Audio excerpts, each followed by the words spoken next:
So at this point, farmers are sounding the alarm because the nation's food supply could be in issue here, as that rail strike could possibly start on December 9th. Madison Allworth with Here they go again. Get a load of more this. information on that. A rail strike would impact 50% of fertilizer shipments, making yields of vegetables like this smaller. The strike is set for December 9th, but here's the thing. If something is not done soon, we could see stoppages of shipments as early as this weekend. This Sunday, fertilizer companies will stop shipping the critical products to farms across the U.S. via rail because of safety concerns. Fertilizer cannot be left stranded if a strike were to happen.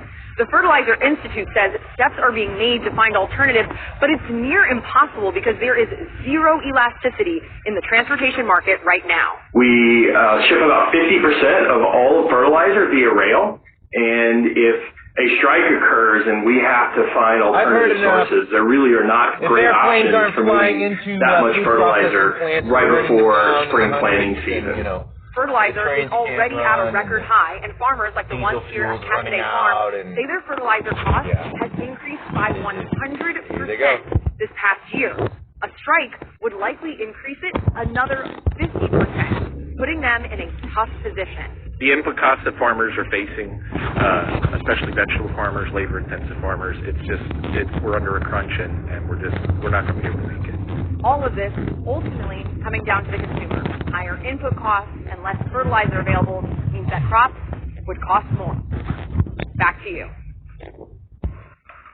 All right, as I mentioned, this is an issue that so many people are talking about because the impacts could be very dramatic across the country. Okay, so railroad strike coming up, huh? Okay, so let me get this straight. Let's get this straight. On my birthday, March 23rd, that ship went sideways in the Suez Canal by accident. It got stuck in there forever. It slowed everything up, right?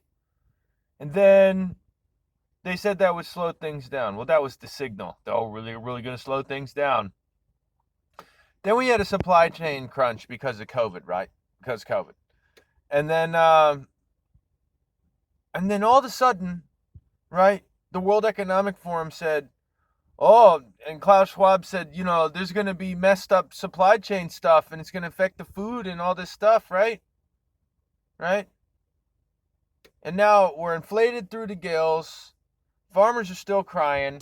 Farmers were crying that they were telling them to destroy their crops and they'd get a government incentive last year. And now they're upset again. We're supposed to be running out of diesel fuel in over 100 food processing plants, and almost every state in the country has burned down. Some of them, even an airplane hit the thing and caused a fire and burned it down. If you think that any of this stuff affecting our food supply is happening by accident, and there's no convincing you that it's not just a big accident, you're part of the problem. Don't trust China. China is an asshole.